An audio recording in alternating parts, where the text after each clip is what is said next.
The Indianapolis Colts are just days away from training camp, and there has yet to be an addition to the safety room. Is Julian Blackman and Nick Cross enough for the back end of the Colts defense? Where does Rodney Thomas II fit in? And where does the Colts safety room rank in the AFC South? Let's talk about it. Welcome to the Horseshoe Huddle Podcast presented by Fan Nation on SI.com, part of the Fans First Sports Network. My name is Andrew Moore, and as always, I'm joined here by my fellow analyst at Horseshoe Huddle, Drake Wally. Drake, the safety room, I think, is the room that everyone has the most questions about heading into the 2024 season. You look at this group, and they didn't lose anybody from the safety room, but they didn't add anybody either. And there are still some really big names out there on the free agent market that the Colts could probably have for pretty cheap. But for whatever reason, the Colts have not made an addition. So you go into the 2024 season with a guy that you're fairly comfortable with in Julian Blackman. But besides that, there are a lot of unknowns and a lot of guys that really haven't proven they can play at a high level yet in the NFL. Yeah, and you kind of had an opportunity to see that last season yet again, especially in the last 2 weeks, because Julian Blackman was out with his shoulder injury. It was a lot of communication issues, a lot of fundamental issues, a lot of reads that weren't made. So, because Cross has the athleticism, Thomas has the ball skills, okay?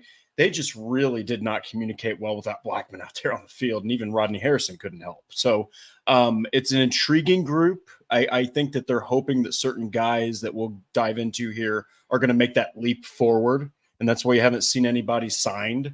But also don't rule it out because no one else has signed these guys either. You haven't seen Diggs or Simmons, arguably the top two available guys, signed. You haven't seen one of them signed yet, so. Exactly. So tonight we're going to talk about the safety group. We're obviously going to talk about Julian Blackman. Can he stay healthy? Can he produce like he did a season ago? But we're going to look at Nick Cross entering year 3. Is this the year that he finally solidifies himself as a starting safety? Rodney Thomas II had a great rookie year, pretty rough sophomore campaign. How does he fit into all this? And then, of course, we'll compare the Colts safety room with the rest of the AFC South. The chat is already popping off. We've got Andrew Harmon in the chat. Let's go, Colts Nation. Good to see you. The man himself finally is back. Stats Matt saying camp starts this week. Real news is coming. Yes, thank God. We're 3 days away from training camp where we can start talking about actual football again. Thank you for finally being able to join us, Stats Matt. The GOAT, Logan Schmidt, Sonny Colt is here. Happy training camp week to you as well, sir. And Sean Contright, our loyal listener, also here in the chat. Thank you all so much. And as people keep coming in, please go follow us on all of our socials, like Horseshoe Huddle on Facebook.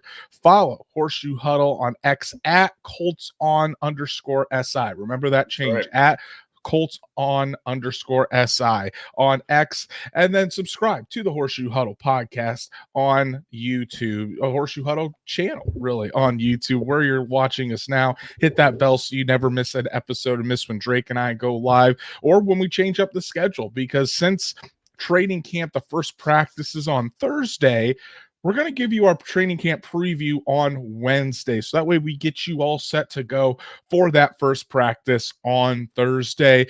So this week, instead of Thursday, we're going to be live Wednesday night, Colts fans. So remember that. So again, hit that bell so you never miss us in case we do change up the schedule a little bit. But if you don't watch us on YouTube or you can't make it to our live shows, no worries. Apple, Spotify, Google, wherever you listen to podcasts, we're on there as well. So make sure you subscribe and give us a 5-star review while you're there so we can continue to reach other Colts fans just like you. So Drake, let's dive into our final positional preview of the summer, which means we're close to training camp, and that is the safety group. And of course, we're going to start out with the best safety of the bunch, the guy that's been here the longest, entering year 5, and that is Julian Blackman, the 3rd-round pick out of Utah in the 2020 NFL Draft.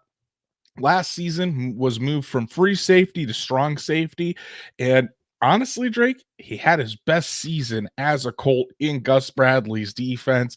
He made 88 tackles, had a team leading 4 interceptions for the Indianapolis Colts, had a forced fumble, 2 fumble recoveries as well, was really all over the place for this Colts defense. And while he still wasn't able to play all 17 games, Drake, he honestly was very impressive. We were talking about Julian Blackman as potentially a guy that would he even start to begin the 2023 season, because at the end of 2022 he was more so playing that backup slot role instead, because Rodney Thomas II was the new starting free safety.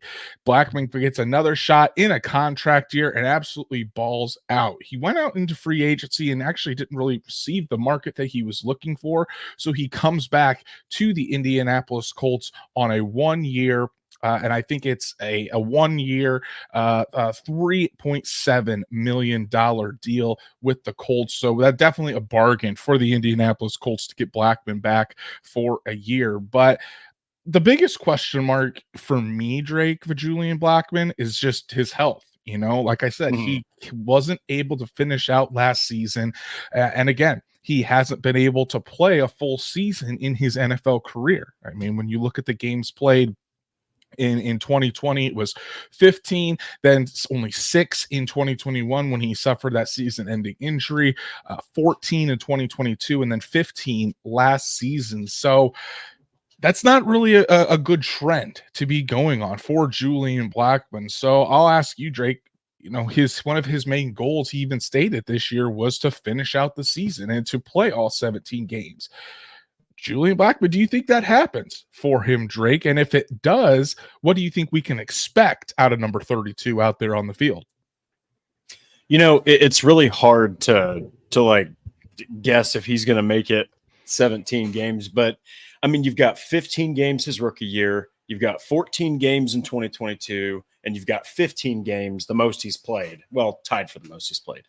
So it really was that 2021 season where he only got through 6 games and then just, got hurt, was gone the whole season. So I think that the possibility is there because he's been close, right? But you're also kind of like, it's been now multiple things. Now it's shoulder. Mm-hmm. So I think that if he wants this to not be this prove it deal to be in vain, and he wants to make more than $3.7 million in a season, which I think his talents warrant more money than that. That just shows how cautious NFL teams are of an injury, like of a player that has injury history of any kind. So I think that the possibility, though, man, Andrew, I really love that they brought him back because he's a hell of a communicator. He's a great reader. He's able to get everybody else, especially in the secondary, set up well. And he plays great in the box. He plays great as that strong safety, that run stopper, that tackling machine. He had a hell of a season. So I think that if he plays 17 games, you could potentially be looking at yet another career year. Maybe not 4 interceptions because that seems a little bit high for him to top, especially as a strong safety. But I do have a lot of hopes for Julian Blackman. Like you said, as with a lot of Colts players, man, just because they had the bug last year, it's all about his injuries. And if he can just keep away from that, stay on the field. Yeah, and I think if Julian Blackman would be able to go out there and play all 17 games, Drake, I mean, you're probably looking at a guy that's going to have a career year. Even on top of the fact that last year he did, like I said, he had a career best 88 tackles, a career best 4 interceptions, was really all over the field. Yep. His Pro Football Focus grade, he was the 38th overall safety in the NFL, was the 24th best in coverage. So again, even though he was playing that strong safety type role and playing a little bit closer to the line of scrimmage at times, he was still very good in coverage, in the top third of all safeties in the NFL. So if he's able to stay healthy and play all 17 games, I think, honestly, I think that might be crucial for the Colts success this year, just because of how limited and how many options they have overall in the safety group. It's not many. It's Blackman, it's Cross, it's Thomas, but after Blackman, as of right now, it's quite a step off, because we'll talk about Cross and Thomas, but neither one of those guys has been able to prove that they can be a consistent starting level player in the NFL. That might change this season. We might see Nick Cross go out there, finally realize his potential into year 3, solidify himself as a really good starting free safety for the Colts. But going into the season, we're not there yet. So you can't rely, or you can't count on that being the case. And we saw last season when Julian Blackmon went down in that game against the Atlanta Falcons, he missed the final 2 games of the season. And the back end of the Colts secondary was not the same. You had to have Ronnie Harrison Jr., who the Colts brought in to be a coverage linebacker. They had to put him back at safety. And I think he even started the final 2 games at safety because the Colts weren't confident enough in Rodney Thomas II to be out there and take that free safety spot, as Nick Cross moves from his free safety spot over to strong safety in order to fill in for Julian Blackmon. So if I think Julian Blackmon, in order for this Colts defense to succeed and hold up, I think Blackmon has to be in there.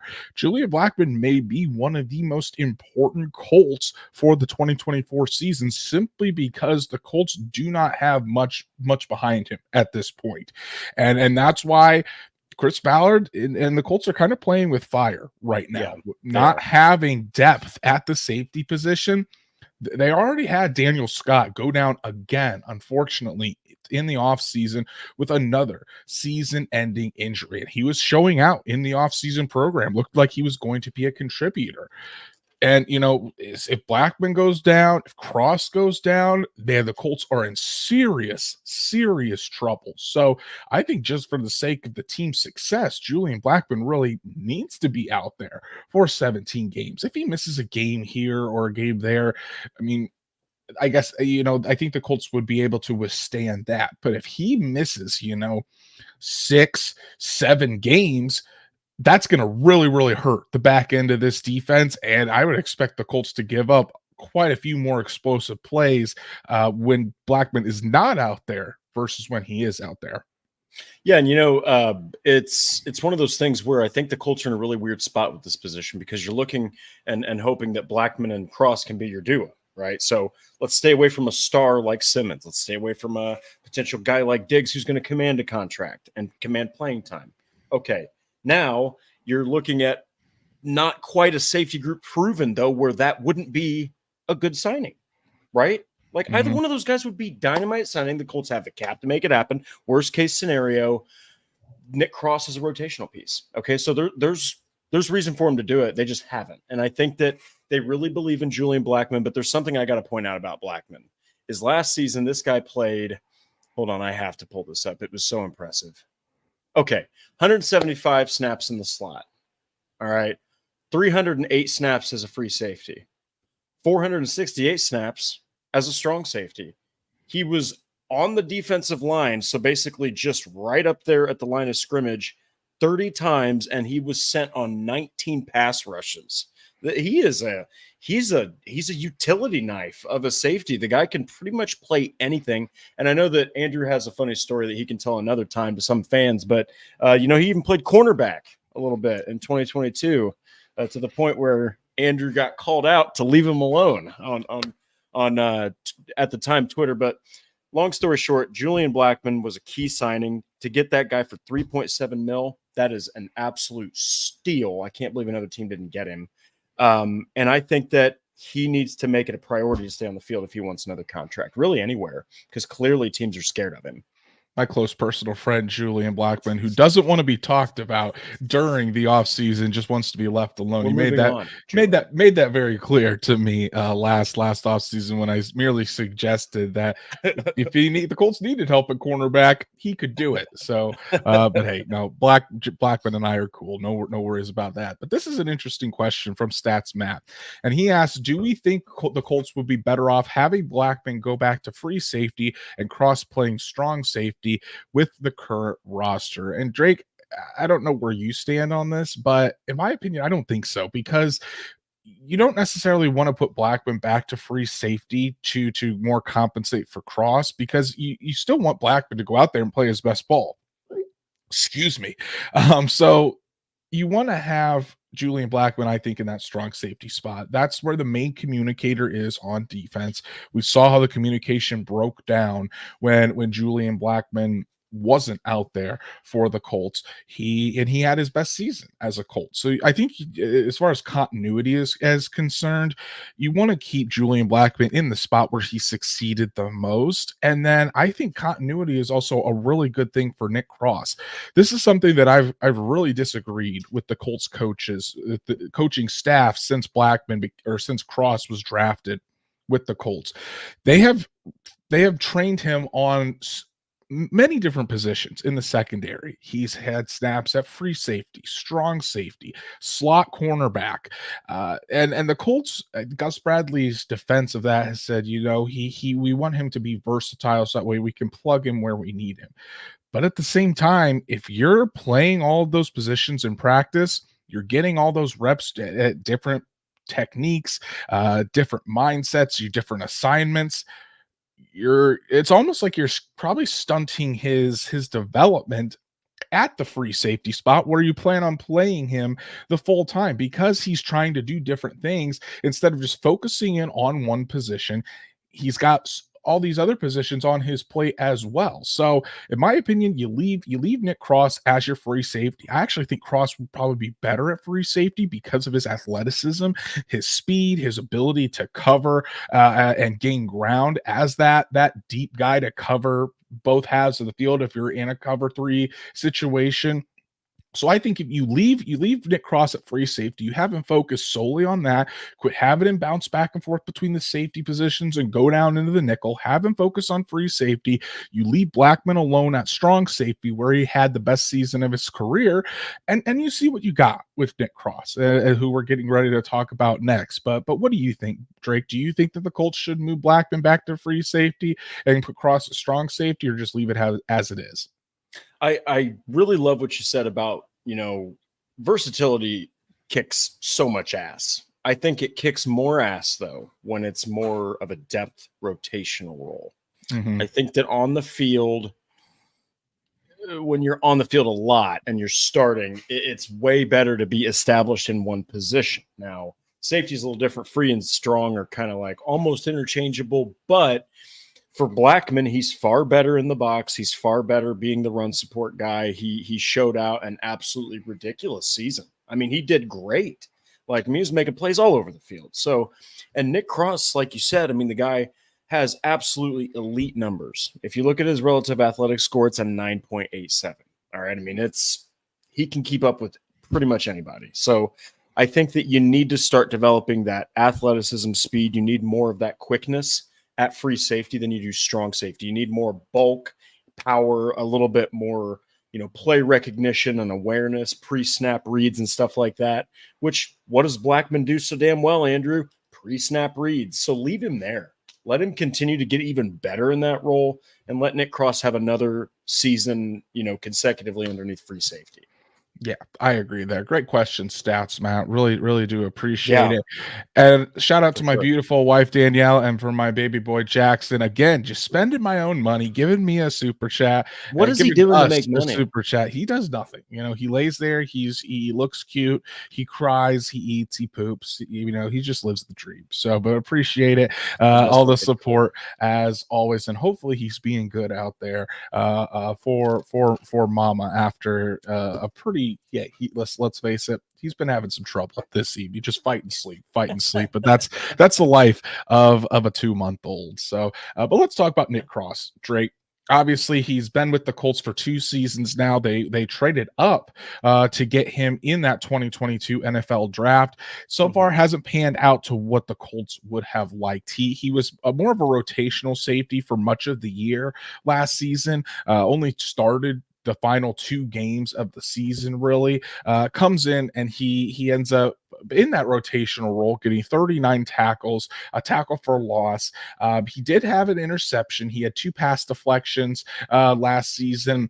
But again, for a guy that they traded up for, who they had aspirations for Nick Cross to start as a rookie, Drake, that hasn't panned out. And again, I think that can be chalked up to different reasons. When he came into the league, he was only 20 years old. Currently, Nick Cross, he's going to be in his third year, and he will not turn 23 until the Colts are preparing for the Green Bay Packers in week 2 of the season this year. So very young safety. You mentioned it.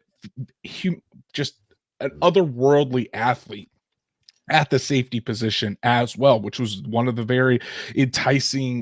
reasons the Colts were so enticed by Nick Cross coming out of the draft, and why they took a shot on him, because he was so young. They felt like he might be a little bit raw, but the athleticism, the traits were there to develop into a really, really good safety. And I don't want to write off Nick Cross either, because like I said, he is only going to be 23 years old. Some of the safeties in this draft class were older than are older than Nick Cross. So still has a lot of potential left in him.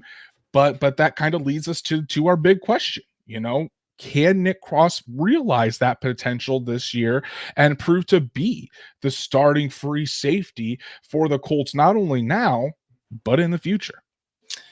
He's got the athleticism. Check. Okay. Don't need to worry about that. That's something you can't teach, and it's an advantage. That already puts him ahead. Mm-hmm. He lacks, in this moment, play recognition ability. Okay, him and Rodney Thomas, I'm telling you, that Texans game was brutal to watch. They're out there looking at each other like, did you have him? After touchdowns and big plays, it was just a nightmare. So I think that he has to improve there, but then you're talking about the on-field performance. He showed the speed and athleticism out jumping George freaking Pickens. Pickens is an athletic freak. All right. He is a jump ball receiver if there was one. Okay. Mm-hmm. The guy will go up and take that thing away from everybody. And Cross took it away from him. All right. You've got he's also got run defensibility. Okay. Mm-hmm. He's a good run defender. So that's something else you can check off. A free safety who can stop the run. Okay. That's awesome. He also is a capable coverage safety. All right. The biggest thing was right here. It's between the ears for Nick Cross. He just has to get better at play recognition, getting adjusted, stay consistent. You're going to fall apart at times. I mean, even the best in the game will throw an absolutely awful interception or make a terrible read and give up a touchdown. The best in the game. So I think that Nick Cross just needs to start. I think the Colts are sticking to their guns, and they're believing this same thing that we're talking about. He needs to start. He needs to go out there and take his starting lumps. And unlike 2022, if he shows signs of struggling right out of the gate, we need to leave him out there and see what we've got by midseason. I think this may be what is getting missed through all this, including myself. But I think maybe what is getting missed by all of this is that the Colts sat down, they watched all of offseason, all the offseason program and mandatory minicamp. They knew that there were a lot of safeties out there available still on the open market. But it seems like they are comfortable enough with what they have seen out of Nick Cross and the development that he has had, not only through last season, but this offseason as well, and what he has shown them so far in mandatory minicamp and the offseason program. Nick Cross was there every single day. He was working with the starters as that starting free safety. In my opinion, the one of the only reasonable explanations that the Colts have not added help at safety this summer is because they have really, really liked what they have seen with Nick Cross throughout this period, throughout the offseason and into mandatory minicamp. I don't think if the Colts were uncomfortable or didn't have some type of assurance that Nick Cross was going to be fine out there, that they would just sit on their hands and not sign somebody. I mean, I could be completely naive, and they could still have a lot of question marks about Nick Cross. But if they do have question marks about Nick Cross and they're not going out there to bring in competition when they have high hopes for this team of not only winning the division and getting into the playoffs, but going deep into the playoffs, that is complete roster roster building malpractice, I think, is the right term I want to say, just to completely disregard that you could have a very big hole on your defense when there's players out there that could be taken for cheap. The Colts have plenty of money and plenty of cap space to bring in players, and you just don't do anything about it. So when we look at the grades a little bit more in depth here, Drake, I mean, you look at how Pro Football Focus graded Nick Cross last season. He didn't have enough snaps to officially qualify for a ranking, but his overall grade of a 71.8, if he would have qualified, that would have put him as the number 27th safety in the NFL last season. And for reference, Julian Blackmon was ranked overall the 38th safety in the NFL, according to Pro Football Focus. Where he really excelled was against the run. He had an 81.2 run defense grade, Drake. And really, we saw his snap counts really come up after week 13. You know, from week 13 on, he played, you know, he was consistently playing 30 or more snaps. And then when you look at those final two games those final three games against the Falcons, the Raiders, and the Texans, Nick Cross played in excess of 55 snaps every single time. So that was really the last, you know, quarter of the season really was when we saw Nick Cross actually coming on and getting some snaps out there. So when you look at it that way, we really haven't had that huge sample size of Nick Cross to really form an opinion quite yet. So that's really one of the only reasons I can think of why the Colts haven't gone out and gotten another safety, is because they really, really like what they've seen out of Nick Cross this offseason and fully believe and have confidence that he can be that starting free safety. And ultimately, once play starts on the field, that's when they will be proven whether they're right or wrong. But if they are going into the season and aren't confident in Nick Cross and still aren't going out and signing a safety, complete roster building malpractice by Chris Ballard and the front office. Roster building malpractice. That will be a meme at some point, and it will have a guy with a cup of tea and a top hat and a monocle. That is some absolute beautiful wording from Andrew Moore. No, at the end of the day, look, Nick Cross has barely played. Barely. I mean, he has barely seen the field. Even last season, you're talking about 292 total snaps compared to Rodney Thomas, who had almost 1,000.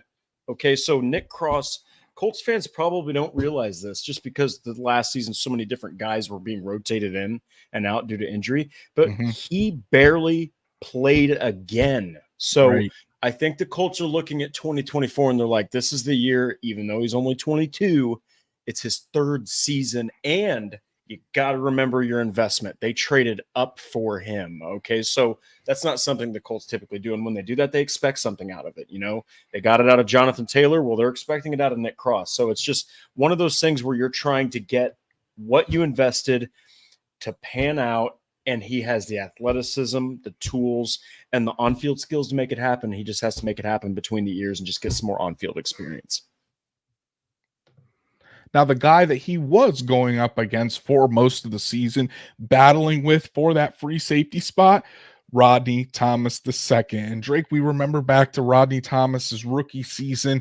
I honestly didn't even think he was going to make the team. Made me look like a fool. He goes out and becomes the starter for the Colts, and I think he actually led the Colts in interceptions in his rookie season.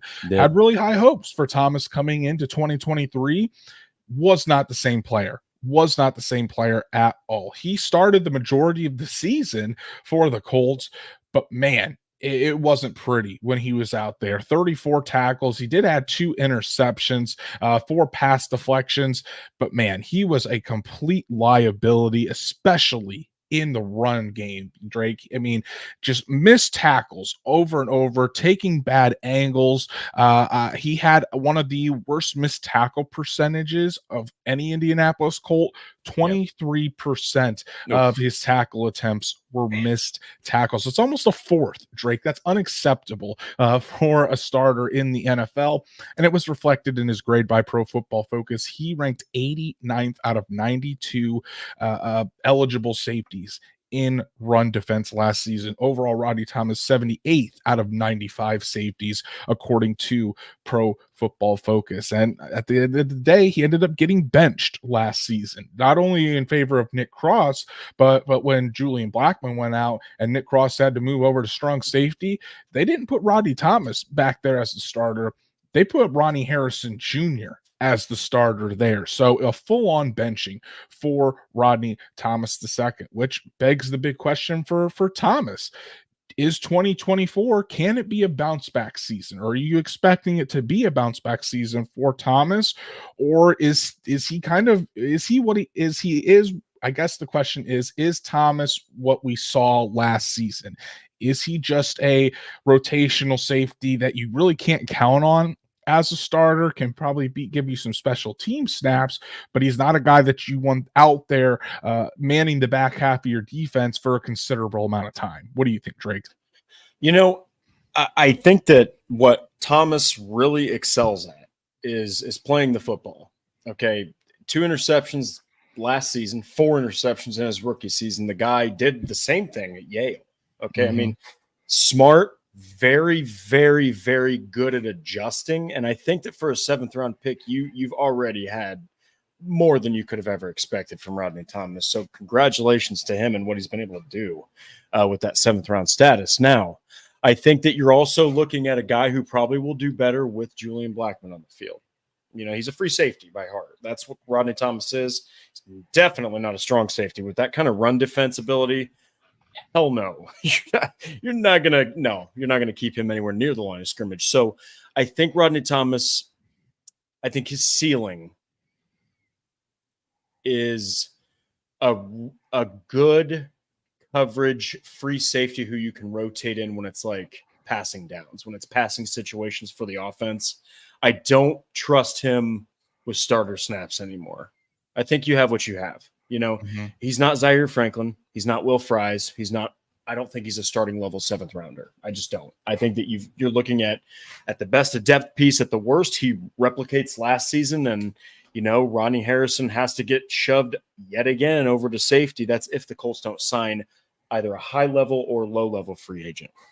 And I think if Thomas can be a reliable backup for you, I think you can be happy with that as long as Cross takes that next step and Cross becomes that future free safety, starting free safety, and you can rely on him to be a solid safety for you.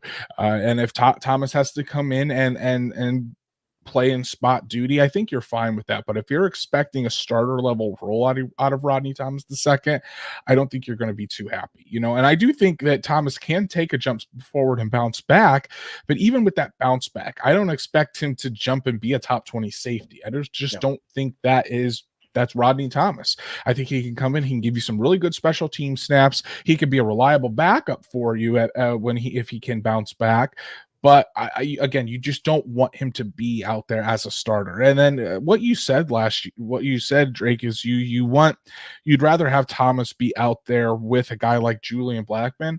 I do agree with that, but at the same time, Thomas was out there almost all year with Julian Blackmon, and I don't think he wasn't good. So I don't think it had too much of an impact on his play. I think it definitely would have been much more noticeable if Thomas was out there without Julian Blackmon, just because Blackmon helped cover up a lot of the mistakes made by Rodney Thomas II. So again, I think Thomas is a fine player, can be a fine rotational depth safety for the Colts, that if someone goes down, he can come in and give you a game or two, play some really good special teams, but you can't rely on him to be a starter. That's why there's a lot of pressure on Nick Cross to really ascend, take over that starting role, and play his best ball in 2024. Yeah, and look, Rodney Thomas, I think, will excel so much more if both those guys pan out as starters.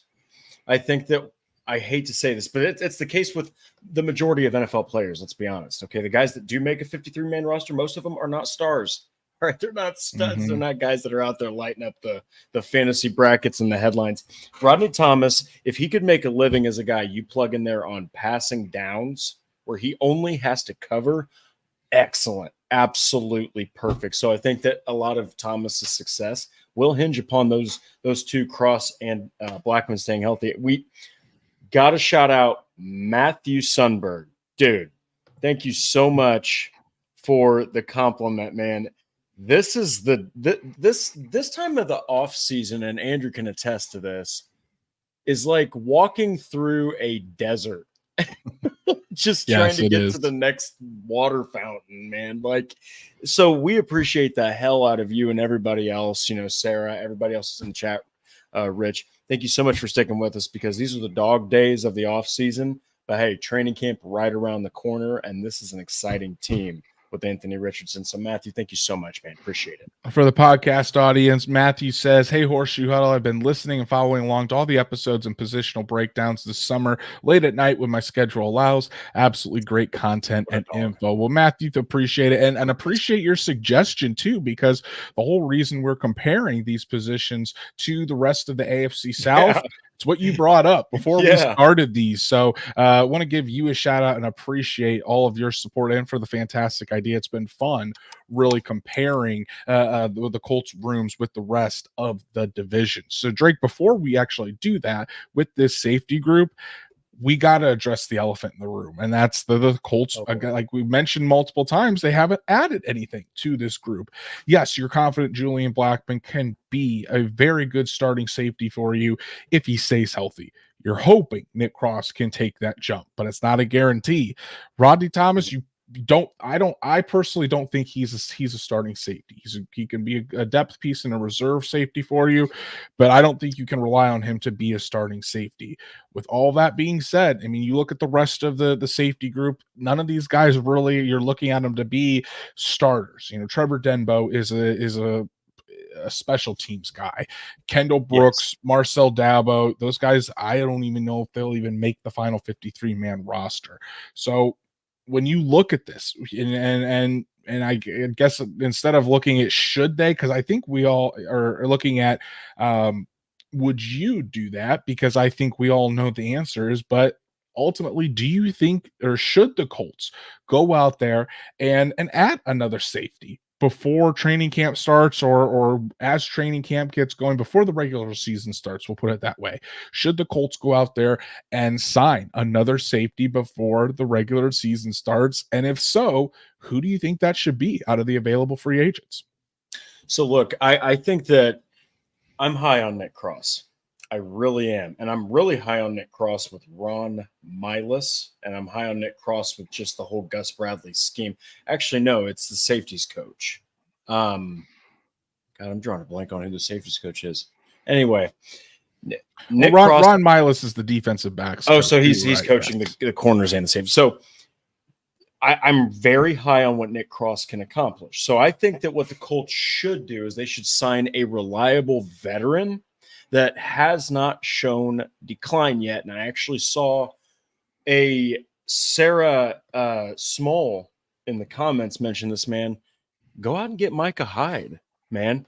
I think Micah Hyde is coming off. I mean, the dude, first off, the dude's like 33 years old. He'll be 34. Here's the thing. Stephon Gilmore was the best cornerback on the Indianapolis Colts, and he was almost in his mid-30s. Okay, so my point is, last season, Micah Hyde actually played pretty well. He's not a run defender. I'm saying you need additional help at free safety. That's an insurance policy. Sign him to a 1-year veteran minimum, something that's like, because right now he's just looking for a job before he retires. Okay, maybe a Super Bowl contender or an up-and-coming team like the Colts. I just think that makes more sense, and that's way more Ballard-like than going out there and getting Justin Simmons. But I do have to say this real quick. Quandre Diggs, go look at that man's X profile. Dude, he has so much Colts stuff on it. So maybe that's the guy, because I think that Quandre Diggs is really trying to lobby for the Colts to sign him, because he has loved himself a whole lot of Kenny Moore. Mm-hmm.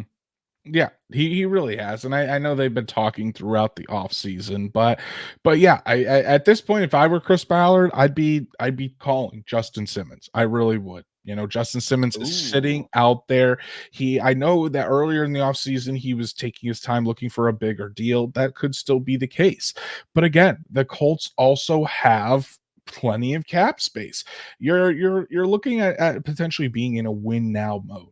and to just go out there and risk it with guys that haven't proven it yet. And I mean, Nick Cross may go out there and prove it, but you need some assurance if it doesn't. And if you wait too long, then you're not going to have an answer out there. There is Justin Simmons. You mentioned Quandre Diggs. I know Quandre Diggs can go out there and play that free safety spot as well. Other guys that are a little bit older than those, Adrian Phillips is still out there. I know Tayshaun Gibson is still out there. He's about 34 years old, so he's a little bit older, but there are still some guys out there and available. And again, they're not going to be that expensive. I think Justin Simmons and Quandre Diggs are going to be more expensive than, say, Phillips or Gibson, maybe even Jaron Curse out there as well. But again, you look at the schedule that the Colts are going up against, and I like this comment from Rich Wheeler. Facing the passing attacks in our own division, I would feel so much more comfortable with a veteran in that group. So you're talking about C.J. Stroud and the Houston Texans, Trevor Lawrence and the Jacksonville Jaguars. Then outside of the division, who the Colts play this year? They play the Dolphins, with that high-powered offense. They play just Josh Allen and the Buffalo Bills.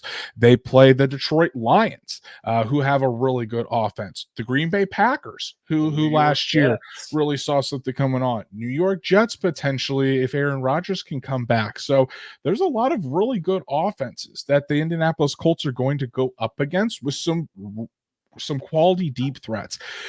Just getting a guy like Justin Simmons, not only would he bring really good level of play, he was a Pro Bowler last season, for God's sake, but he brings another veteran leadership presence. The Colts it's not like they have a real need for leadership in the locker room. They have plenty of leaders in that group, but having a guy as that is known across the league for his leadership capability, who has done it at the top of his position for a very long time in Justin Simmons, I think it's a no-brainer. And if you have to overpay for him a little bit, that's fine. The Colts are currently sitting, I think they have $26 million in cap space. I'm going to do a quick search real quick just to see.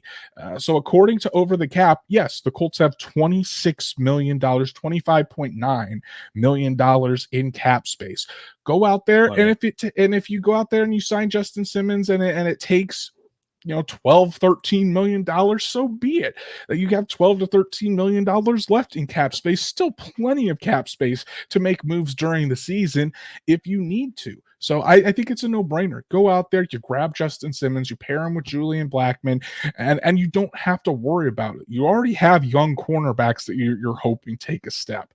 You don't need 3 out of the 4 deepest positions in your secondary to be young guys that you're just hoping are going to take a next step. Bring Justin Simmons in, allow him to help communicate the back end of that defense with Julian Blackmon, and go out there and go and see if you can win the AFC South, get into the playoffs, and then who knows what will happen from there. But in my opinion, you're set at strong safety with Julian Blackmon. I'm perfectly fine with that. But if I was in Chris Ballard's shoes, I'd be calling Justin Simmons representation this evening and seeing if we could get him in to Grand Park before training camp. The first practice begins on Thursday.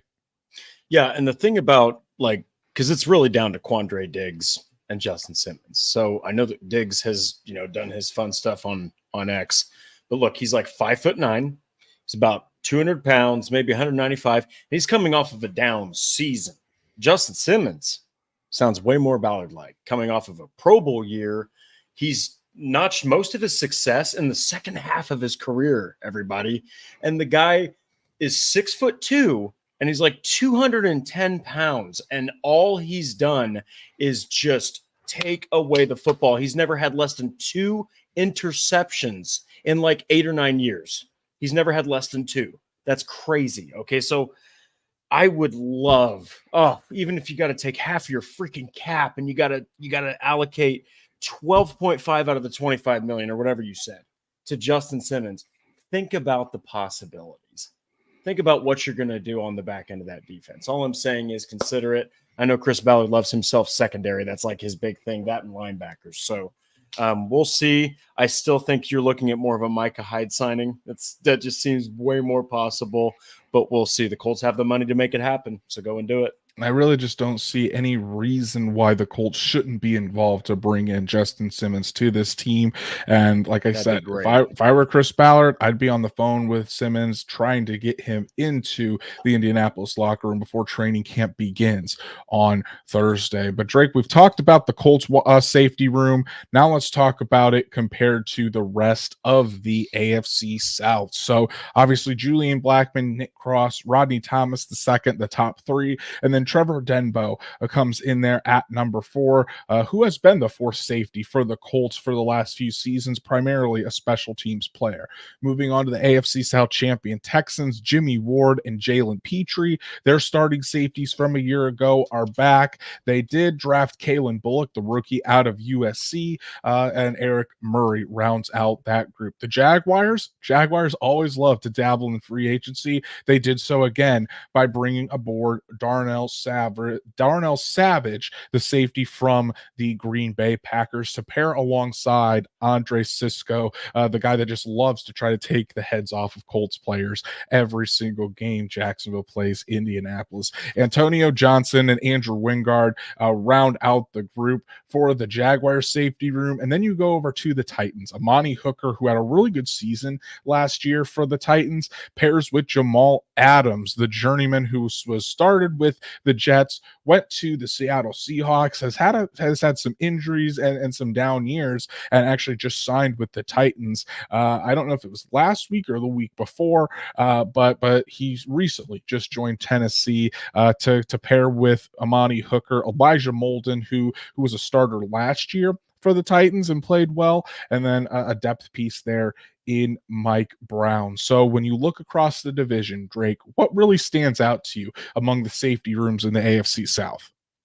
The Colts is definitely the most inexperienced. I think that once you get past Blackmon, boy, oh boy. I mean, you got a special teamer in Denbo. You've got a guy who got benched. He got benched in Rodney Thomas after, he showed out in his rookie year, but that was a year that they had 4 wins, and no one's going to remember any year with 4 wins. So it sucks, but that's the reality. And Nick Cross is still completely unproven.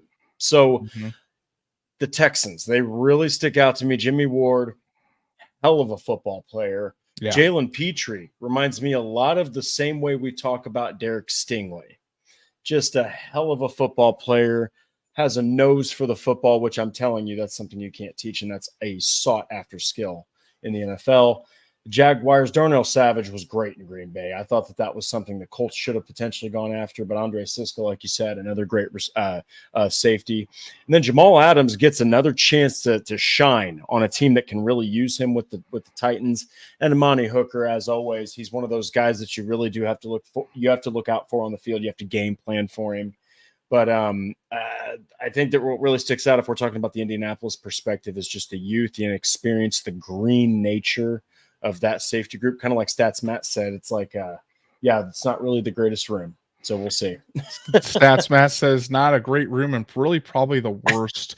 That's a fair argument, man. It is. They need a free agent signing. Dude, just like Andrew Harmon with our super chat says, Andrew, thank you so much for the super chat, buddy. Really appreciate it. And Andrew says, I firmly believe they will sign a veteran free agent, just waiting for the best price tag. Andrew, I hope you're right, and I hope that free agent is Justin Simmons. A lot of people hope that you're right, dude. I'm not going to get my hopes up because I still think that from everything we've seen, that's kind of a pipe dream at this point. Yeah, but hey, who knows? Maybe the Colts will shock us all and end up bringing in Simmons to round out that secondary group. Again, really appreciate your support, Andrew, and thank you so much for your super chat this evening. So Drake, let's rank them. Time to rank them from 1 to 4, from 4 to 1, like you like to do. Let's talk about these safety groups. Where do you think the Colts sit in this, and the rest of the teams here in the AFC South? So, just point blank, we're getting this out of the way. The Colts are the worst. They're the worst. And just think about this chart without Julian Blackmon. Oof. Yeah. That was almost a possibility because Julian Blackmon visited with the Buffalo Bills and the San Francisco 49ers this offseason before coming back to Indianapolis. So there was a very real possibility that the safety room would be Nick Cross and Rodney Thomas as the starters, which I would be the Colts would not like at this point. I don't think any fans would like it at this point. Yeah, and that just shows the savviness of some of these GMs. I'm not saying Ballard, I'm just saying GMs. Ballard just let him go test the market and pretty much knew he wasn't going to find anything. He still got it for 3.7. So I think that Cross has to take that next step. I think Thomas needs to establish himself as a reliable pass coverage safety rotational piece. And then kind of like Andrew, and we've been talking about, Andrew Harmon has mentioned, I do think that at the least you got to get yourself a veteran backup. I know that they worked out Kareem Jackson. I know he's old as dirt by NFL standards. I can still play those. So they need to get something done, whether it's high end with Justin Simmons or low end with Micah Hyde, guy like that. Do something in free agency. I think third's going to be the Titans, and I think it's going to be the Titans because Jamal Adams really had to stretch to get himself a team. Okay, I think that since leaving the Jets and outside of one season with the Seahawks, he has really hit a bad slide, but the Titans have a knack for having good safeties. Okay, so I think Amani Hooker's also a hell of a safety. I think if there's a chance for Jamal Adams to reinvigorate that career of his and that past prominence he was realizing year after year with the Jets, I think that you might be able to see a better than expected safety group, but I'm not that high on the Titans. But then we're getting into the thick of things with Darnell Savage, Andre Cisco. The Jaguars swept the Colts last season. Now you're adding Darnell Savage to this situation. Okay, and he was great for the Packers, where you're facing the Vikings, you're facing the Lions, you're facing the Bears, who Justin Fields at times will uncork that football. So I think that they're second, but Jimmy Ward, man, Jalen Petrie, those two, the Texans have a lot going on, people. You need to pay respect to the Texans. They've got a lot of youth. They've got some veteran signings, but on defense, man, Jalen Petrie and Derek Stingley, couple young, incredible players, I think, for the future of the NFL, but I give the Texans number one here. Okay, so you're going Texans, Jaguars, Titans, Colts as your ratings. Only because the Colts are so young. Yeah, so young. Yeah, and that's a respectable ranking. Honestly, mine's very, very close to that. I'm only switching two of those teams. In my opinion, the Jaguars are number one. Because I think Darnell Savage is a fantastic safety. Say what you will about Andre Cisco, he can get it done at that safety, that free safety level. And while he may be ranked fourth here, I think Andrew Wingard is a really good safety as well. And I think as a depth piece, I think Wingard may be the best out of any of these depth safeties can come in and really make some plays for you. Then I am going to go with the Texans. Jimmy Ward, Jalen Petrie Jimmy Ward was with the 49ers. He comes over with DeMeco Ryans with the Texans. He's done it for a long time. And Jalen Petrie is a young up-and-coming safety that was very impressive a season ago. Kalen Bullock also was a fan of his coming out of the draft. We'll see how he kind of figures into that rotation.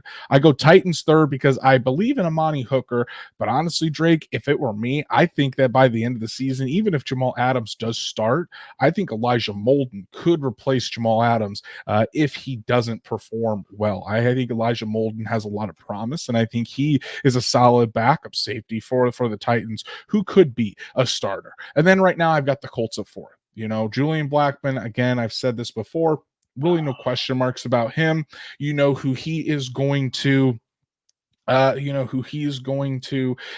he's going to do out there on the football field. And it's all really dependent on Nick Cross. Can he take that big step forward and solidify himself as a future as the future starting free safety for the Colts? Not only in the future, but now. The Colts really need him to take that step forward now. So In my opinion, it's Jaguars, Texans, Titans, Colts. And the big question mark is going to be around Nick Cross, unless the Colts do bring someone else in, like a Justin Simmons or a Quandre Diggs.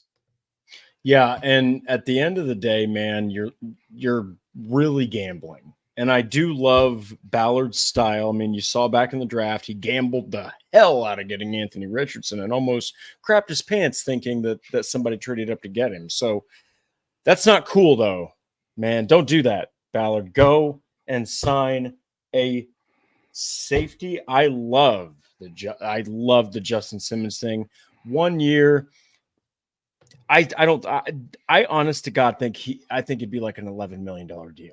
I think that at this point I don't think it's going to be 13, 14. I think you're going to get a little bit of a bargain, but you're going to get top flight veteranship here. Okay. And I think it would actually help Nick Cross. So why not get one of the best coverage safeties the NFL has seen over the last like 7 or 8 freaking years, has shown zero signs of regression. I love the idea. I love it, man. But yeah, the Colts definitely look like the most underwhelming safety group. Top 1 to 4 out of this entire chart, for sure. And it's going to take something for them to come out and it's going to take the same year out of Julian Blackmon plus a really good year out of Nick Cross for them to move up past the Titans and into that same category, I think, with the Jaguars and the Texans. And we have another super chat, this time from Lamar G. Really appreciate your support, Lamar. And I think who you mean here is you say Jay Sampson could be the answer. I think you probably mean Jalen Simpson, Yep. the 5th round pick out of Auburn. The Colts, I know that the Colts have played him at both safety and cornerback, but the idea, at least for now, is for Jalen Simpson to play cornerback with the Indianapolis Colts. That's what he is listed as on the team website, and as well as in the offseason program and mandatory minicamp. Simpson took almost all of his snaps at the cornerback position. So as of right now, there's no plans to move Simpson to safety. He did play safety his final year there at Auburn, but for most of this time there with the Auburn Tigers, he did play cornerback. So he has much more experience at cornerback than he does at safety. He had a really good season at safety with the Auburn Tigers there. But again, I think as of right now, at least, the Colts want to keep Jalen Simpson at cornerback. However, if they get in a tight enough pinch, you may see Simpson go back there to safety. It's a food for thought as we go through the season. But Lamar, really appreciate your support and thank you so much for the super chat. Colts news and rumors before we get out of here tonight, and I want to give a shout out to Zaire Franklin finally getting some recognition. Well, it may be small recognition. It is still some recognition that he does deserve. Zaire Franklin was ranked as the 100th player on the top 100 list for the NFL that comes out every single year. So the first time that Franklin has ever appeared on this list, and it's after a year where he once again set the franchise record for tackles in a season for the Colts. I think he finished second in the league altogether in tackles, just behind Bobby Wagner. And that's with Zaire Franklin missing a game. If he wouldn't have missed that game, Zaire Franklin would have led the entire NFL in tackles. So the players around the NFL are starting to put some respect on Zaire Franklin's name, Drake. Let's hope the national media can follow suit.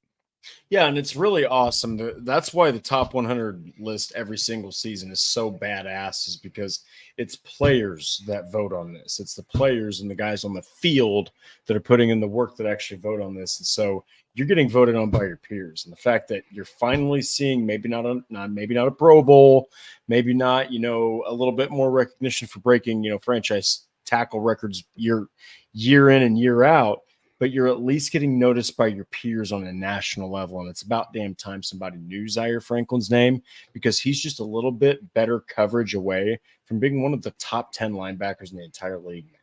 Yeah, and I think with more recognition, that Pro Bowl nod is going to come sooner rather than later for Zaire Franklin. And then finally, leave it to Michael Pittman Jr. to drop one of the best hype videos I have seen for the Colts in a long time. If you haven't seen it, go check out. I tweeted about it on my X. You can check it out there. I got it from James Boyd of The Athletic. He was the one that tweeted the original video out. But from Michael Pittman Jr.'s Instagram story, he dropped a banger of a hype video, and it was basically just the Colts offensive players. They all got together this offseason out in California. Pittman, Anthony Richardson, Mo Alley-Cox, they really helped organize this thing. Jonathan Taylor, all of the top guys in the rooms helped organize this thing, where all of the Colts players went out, all the Colts offense went out to California to get some extra work in between the end of mandatory mini camp and the start of training camp. So in that video, you see, I'll see if I can name all these guys: Anthony Richardson, Sam Ellinger, Keaton Slovis. Those were your three quarterbacks. The running back room: Jonathan Taylor, Trey Sermon, Evan Hall, all out there. Plethora of wide receivers: Pittman, Josh Downs, Alec Pierce, Adonai Mitchell, Anthony Gould, DJ Montgomery, all of those guys out there working out. I think even Ethan Fournier was out there with their group. And then I know that Mo Alley-Cox was out there as well. Didn't see if Jelani Woods or Kylan Granson were out there, but I'm sure there's probably some tight ends out there as well working with the group besides just Mo Alley-Cox. But this is something that the Colts have really taken seriously. They go out there, and not only do they get their work in by on the field and in the weight room, but these guys just hang out and build camaraderie outside of football as well. Like, they'll go to Top Golf for a night, or they'll go bowling for another night. So it's you work hard both in the weight room and on the field, and then they go out and play hard in the evenings, and just to create that bond that it's kind of underrated, to have that bond inside with those guys in your locker room, in your team. So that way you when you're out there in the thick of it, in battle, I mean, your brother is going to go out there and give it his all and play not only for himself, but for the rest of the team. So, but if you haven't watched that video, I'd highly recommend it, because it'll get you hyped for Colts training camp. Yeah, and they're so damn young. And to see Michael Pittman, who's like 26 years old, leading that kind of charge is awesome. And it's detrimental. It's imperative. It is paramount for rookies and second-year players to gain rapport with the leaders of their team. So while some people might think, oh, the hype video is cheesy and this and that, they are building rapport for on the field, so you can be happy when they win on Sundays. So be proud that they're doing that kind of thing, because not every team does it. And I tell you what, I don't know if it's the new training staff, the new nutritionist, the new sports and performance staff that came in this offseason, but a lot of the Colts look different. Jonathan Taylor, Alec Pierce, Josh Downs looks a lot bigger. Anthony Richardson has put on another 5 to 10 pounds of muscle.